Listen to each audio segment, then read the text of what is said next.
All right, guys, we got the intro to the intro again, like we do. Uh, so I want to talk to you about our sponsor, our continued sponsor, not just our sponsor, our continued sponsor. It's none other than Bad Motivator Barrels. You can see them right above my head. That's the Garyana oak. Anyway, beyond that, let's get into it. So why am I redoing the intro to the intro? Well, Christopher and I from Bad Mo Legacy had talked, and yeah, we were doing the Shaman 5. We were like, hey, this is cool. Let's do the Shaman 5. But we realized that it's been going well, and thank you to all who all picked up a barrel, used the code. We both appreciate it.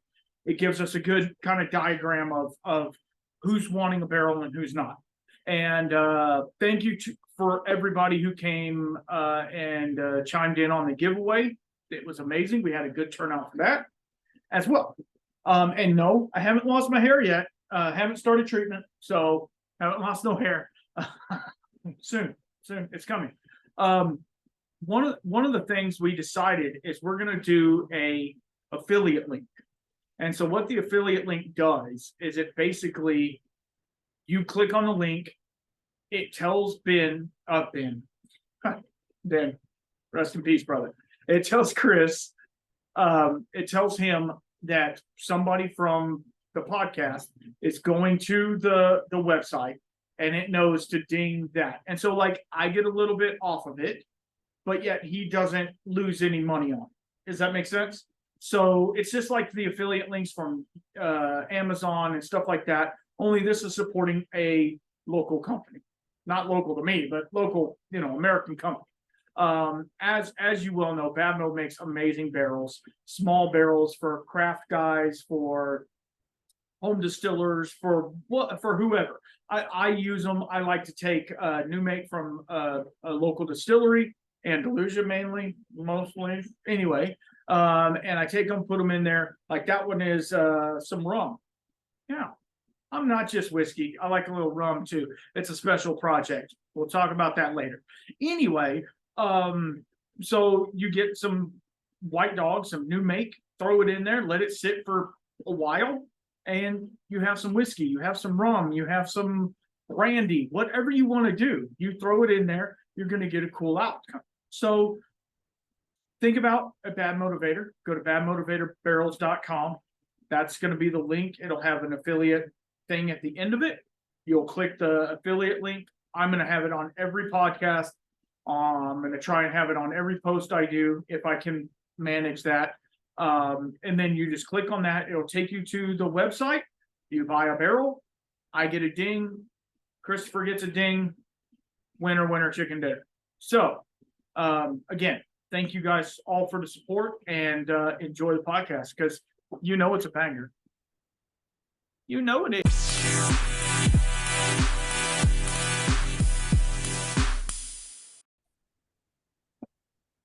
All right, guys, welcome back to the show. Today we got a special guest.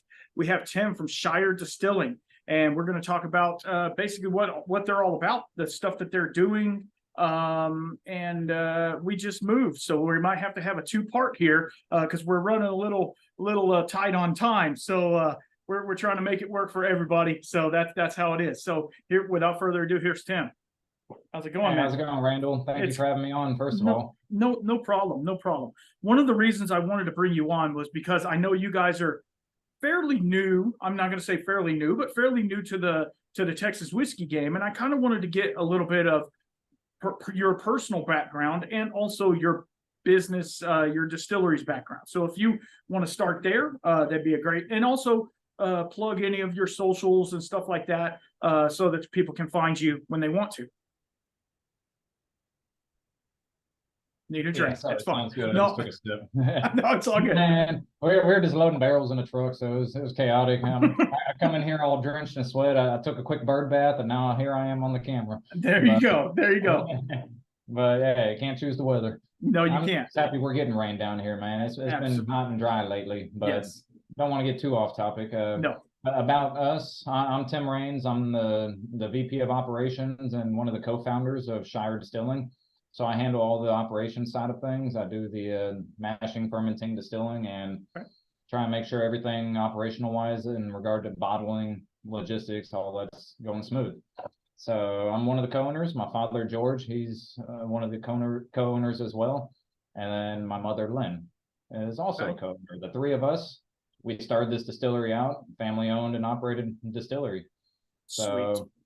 I think about 2017 is when that's when we got our DSP. So that's what we like to consider our established date. But that's definitely not, the day where we started running our equipment and, making the first drop of whatever might have been coming off at that time. Right. But yeah, 2017, the established date. What got us into this world, I would say, is beer making. Okay. So that was definitely, I guess, what you would call like the gateway drug for us. Yeah. My dad, he's been doing beer, wine, mead for many years, upwards of 20 years. Okay. Me, I've been in the brew beering industry, on a hobby level. We've always done it hobby level, never commercial. And I've been doing it for about 10 years. Okay. And that's definitely what got us into the distilled spirits industry. I came across distilling. A buddy of mine was very into it, and so that went and joined him one day, and that's where things really, I guess, got kicked off. I joined for a distillation session, and I immediately loved it. I mean, I'd already been familiar with a lot of the aspects of that world because beer brewing and distilling, they're very similar. Yes. Beer, you're making a beer and then you're distilling it. That's a very simple way of putting it. Right. But and a lot of times the prep work is the hardest part. Just like when they say paint a car. Prep work is very important, and you'll have a good paint job. Well, same in the distilling world. You can be the best distiller in the world, but if you don't know how to make a good mash and ferment it out properly, then it don't matter how good you distill. It comes down to what you're actually distilling. That's correct. So the prep work, the mashing, the fermentation, a lot of that, getting the proper pH levels, and just making sure you have a good fermented mash. Well, we've been doing that part for quite a while, so it definitely made the learning curve a lot easier for us as well. So, I went, joined a buddy of mine in distillation, found out I really love it, started getting more into it. I come from an automation background, so that kind of, I guess, really got the worm growing. I started trying to implement my automation knowledge into the distilling side of things. And this was all still with intentions of keeping a very small scale. Like, this is in mind, I'm thinking hobby level. Right. At the moment, I was still never even thinking commercial. I was thinking like, all right, I already make beer. How about I take it to the next level? I create my own little automated setup, and I'll just start cranking out some hooch and see how it goes. Right. But while I was looking for the proper equipment to build my little setup, that's when I came across a guy that was selling his entire distillery, a turnkey operation. Oh, wow. And this was on Craigslist. I'm looking to do this thing. I'm trying to build something experimental I've never thrown together before. So I'm thinking, let's keep it low cost. Let's keep it simple. And so, I'm searching around on Craigslist. That was before Facebook Marketplace was even all that popular. Right. So yeah, I'm on there and I come across a distillery being sold. At the time, I'm no longer in the automation industry. I'm working oil and gas. I was doing oil and gas for Occidental Petroleum. I was with them for about 5 years. I joined on with them on the drilling side of operations, and then my last year and a half was with the reservoir management team. Wow. So I was with the RMT for about a year and a half, and then I quit my good paying, stable job, great benefits. I quit that to go full time into the distilling world. And my dad, he was also working an office job. He's always been doing more on the IT side of things. He's been doing IT for over 30 years. Wow. So we both come from beer making backgrounds. We're both currently working office jobs. And now we're starting to enter this realm of distillation. There was still never a plan to go commercial at this point. We're thinking, all right, hobby level, let's have some fun with it, just like how we're having fun making beer. And once we came across this guy selling his entire distillery, just for shits and giggles, we decided, let's drive out there and let's check it out. Yeah. At this point, we had never even been to a distillery. So we drove out there, we checked it out. He showed us the whole operation, the whole process he goes through, and we're like, damn, I mean, this feels like such familiar territory to us already. So we were already feeling at home. A long story short, we ended up never actually buying his equipment or his setup or any of that. The legality side of it, of transferring his distillery to a new location and whatnot, it'd have been a bit of a troublesome for us. So it was almost, we'd have to reapply for all the proper permitting, state and federal and whatnot. And so there was no time savings in terms of permitting. So if we had to do that anyways, we figured, you know what, why don't we truly just start from the ground up? And that's exactly what we did. So we started doing a lot of research. My dad started handling a lot of the, state, federal, everything to get us as a legal functioning distillery. Right. I started focusing on, let's find us a location, let's figure out what equipment we need, let's get this thing rolling. And, that's kind of what we did. So we got some very basic equipment. We hopped into this new uncharted territory to us at the time, still working our office jobs. That's our full-time gig. And then after that, let's hop over to the distillery, fire up the still, get things rolling. And so it made for some very long days. Yeah, I bet. Then I bet it did. yeah. And so, yeah, I mean, I started thinking to myself, I was like, man, there's no, if we're going to kick off, most small businesses fail for, early on. Many of them do. And I'm thinking they already got such a high failure rate. And if we're only doing this in the background, we're still working our full-time jobs and then trying to grow this thing in the background. I mean, it's even more likely to fail. We need to be able to put more of our efforts into this. And so that's where I made the decision to quit my full-time office job. And I made the fearful leap into 100% into the distilling industry. And so that was July of 2018. Oh, wow. So I don't know, maybe a little over 5 years, I guess, if my math is right. Right. A little over 5 years, I've been 100% doing just the distillery now. No more background job or anything like that. Sweet. So it was scary. It was exciting at the same time too. But what I keep telling myself, the early days of making that transition, those will be the most difficult days. And as long as I keep making it one day further, it should only get easier and easier. And to an extent that was true until recently. We just went through this big move. And now I feel like we hit the reset button. All that whatever 6-7 years of work we put into that building, building out a tasting room, getting it very presentable and operational. I mean, I remember every single project of hooking up glycol lines, building out the tasting room, how long they all took. And then for the move, man, it's crazy how quick you can tear it all down. Yeah. I'm there just chopping down all my glycol lines, like, in 30 minutes, just like, I'm just like, man, this is so much like undoing a lot of hard work. Yeah, absolutely. The knowledge is still there, Right. like how it was put up. And that's something very valuable to bring with yourself to a new location. Right. So if I did it once, I can do it again. Yeah, that's true. That's true. That's part of how I feel about it. I know I'm kind of just ranting on in a straight line. No, I it's don't know if fine. there's any questions or anything you had on any of it. So okay, I do have one small question. So when you were doing it, were you doing small test batches before you decided to get the big still and stuff like that? Like, with your buddy or whatever, did you have an idea of kind of what you wanted to do? Was it more, obviously I'll make a bunch of whiskeys and stuff like that, but was it more, we're just trying to make cool stuff, or did you have an actual process in line from the beginning, or was it just kind of, let's see how this thing rolls? So when we first started, we actually started out wanting to make vodka. Okay. Yeah, surprisingly, yeah. And we very quickly learned, we were like, man, I didn't feel like there was much craft or uniqueness to vodka, Right. To me, it just, for the most part, a lot of vodkas feel they're very, very similar. Yeah. And so that's when, early on vodka was in our sights, and then we very quickly changed direction where we started gearing ourselves towards whiskeys, more specifically bourbons. Right. So right now, majority of everything we got in barrels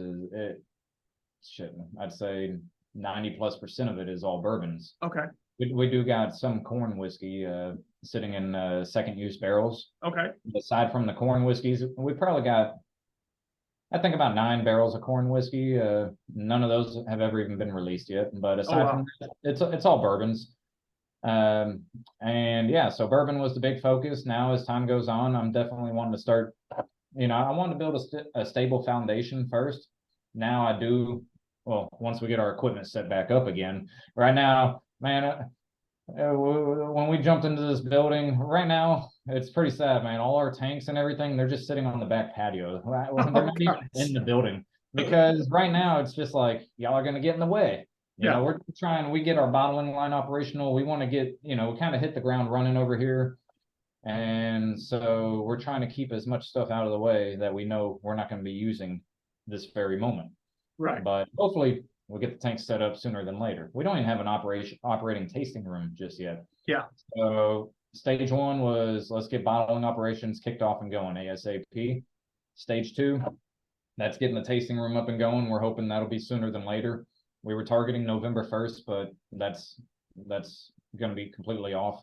That ain't happening. It's rapidly approaching, of course. Yeah, no way in hell November 1st is happening. Yeah, exactly. But so I don't even want to give a date anymore because Right. it'll probably just be wrong again. Mhm. But stage two would be the tasting room where we can have folks start visiting us, trying products and buying bottles and all that good stuff, see where our new location is. And then stage three would be the actual setup of the equipment, mash tun, fermenter, the still, the glycol chiller, the boiler, all that good stuff. And yeah, I feel like I'm kind of just all over the place, getting out of order here. I know you had asked, it's what, fine. It's fine. What our initial plans were. So our initial plan was vodka, then it quickly switched to wanting to do whiskeys. We just started dabbling in the world of doing bourbons.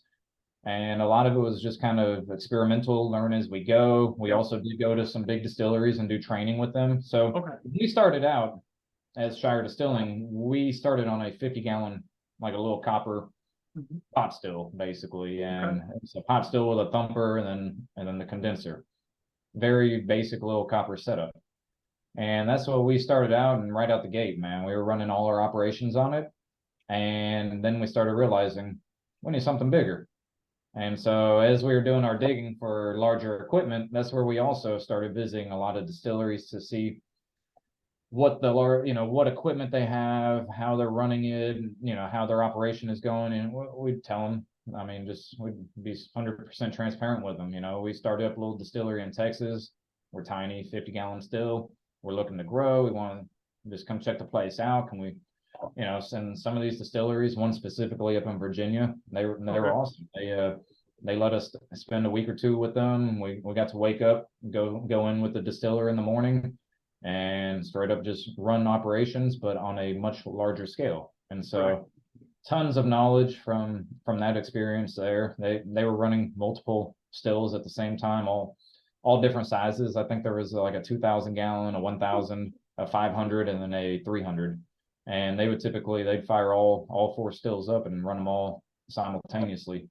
So we got to learn via that, which was pretty neat, and it really helped build a more structured plan and direction in our brains. Like, okay, so what do we think our output will be? What do we think it'll be in X amount of years? What size still do we want? That's where we zeroed in on going with a 600-gallon still. Oh, wow. And so we've been operating on a 600-gallon for the past several years now. Wow. So we got one 600-gallon for mash tun. And then we go down the line, we got 2 600-gallon fermenters, and then we got the 600-gallon still.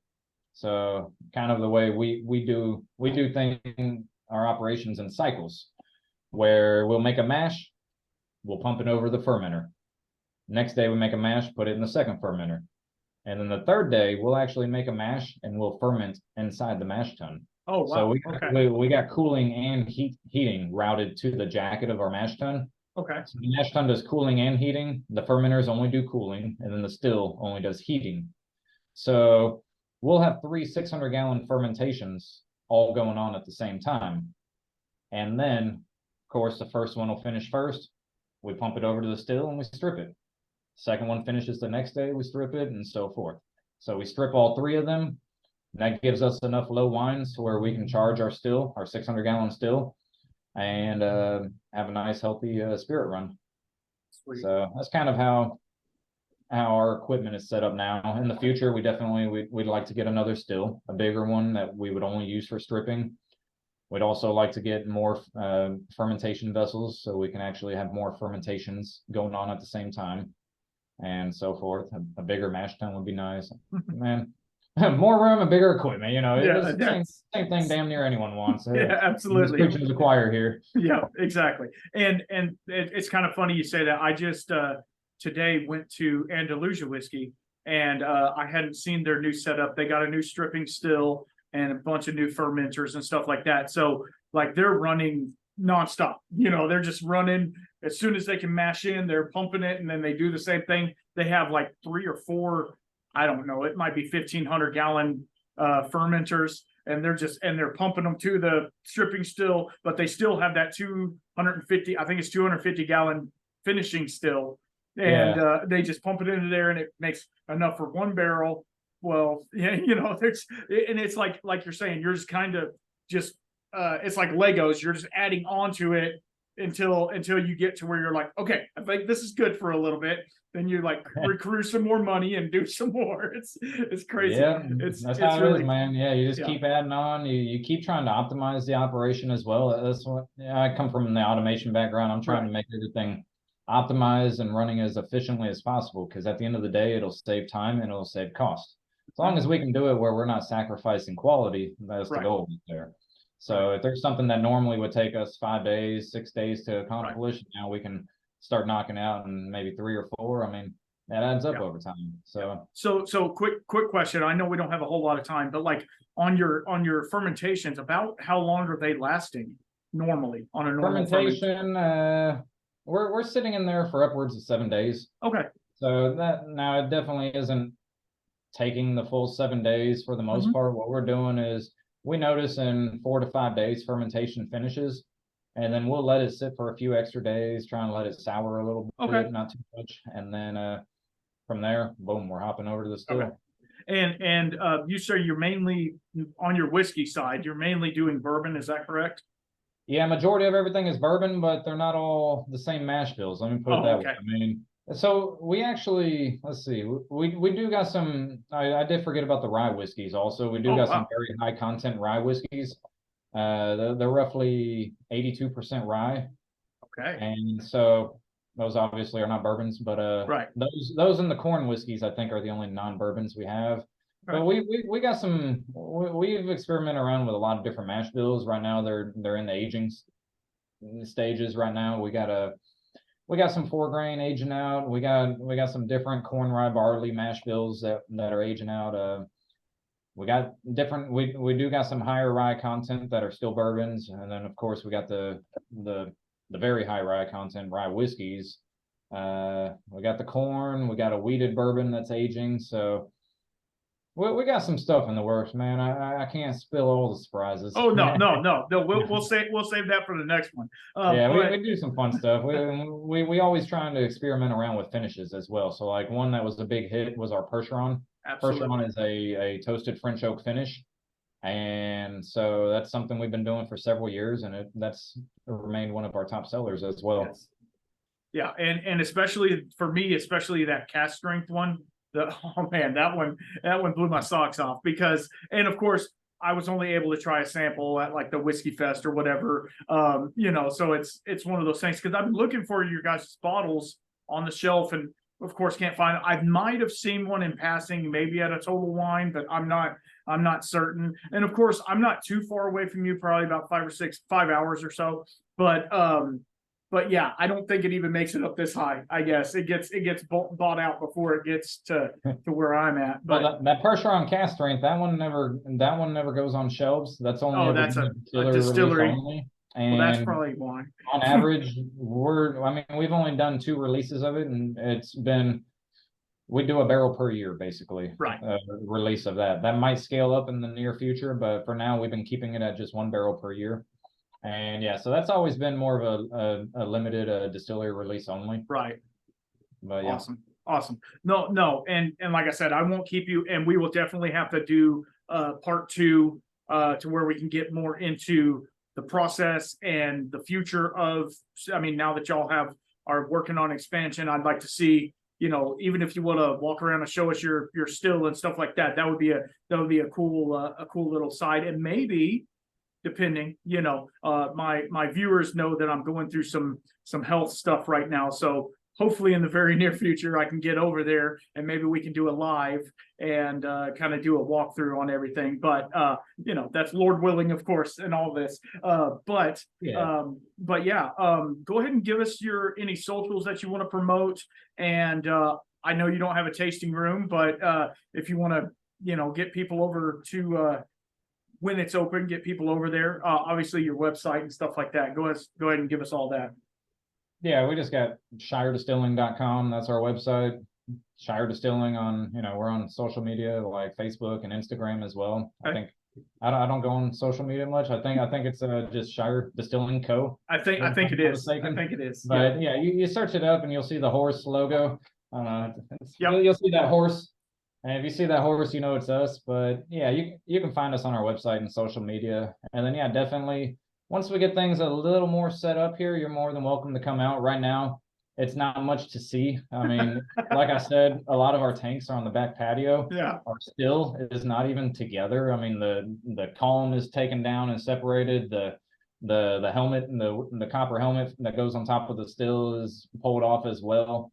So a lot of our stuff is just dismantled and sitting in the corner, unfortunately. Yeah. But right now the next stage we want to get the tasting room operational. Now that the bottling line is going, now we want the tasting room going, because we would love for folks to at least start coming out and visiting us and be able to get their hands on our products. We do got products also that we'll do as specialty distillery only releases. Right now we can't do those, so we've been holding on to a Tejas collaboration with Jake. Yep. We got it bottled up. It's an awesome product. I think we brought a little sample of it to the Bastards Ball this year. I wasn't able to make it to the Bastards Ball, but anything that Jake is attached to, it's going to be some good stuff. So. But yeah, it's a fun product, and it's some of our rye whiskey, and we haven't even released a rye whiskey yet. But that's what awesome. Part of this is. It's a rye finished in a Jamaican style French oak rum cask. So pretty wild and fun. But man, we're so eager to get that released and get some other releases going. So hopefully sooner than later. In our minds, we're thinking a move will be quick, but man, it never is. It never is. It never is. All right. Well, I won't keep you any longer. And to all my listeners, thank you for sticking in, and stay tuned for the part 2 on this one. We're going to have one. It might be a little while so they can get all their setup going, but we will definitely have Tim back on, and we can kind of go through some more stuff, because I want to hear some more about these products and what they're doing with stuff. So y'all be good, and as always, keep your spirits up.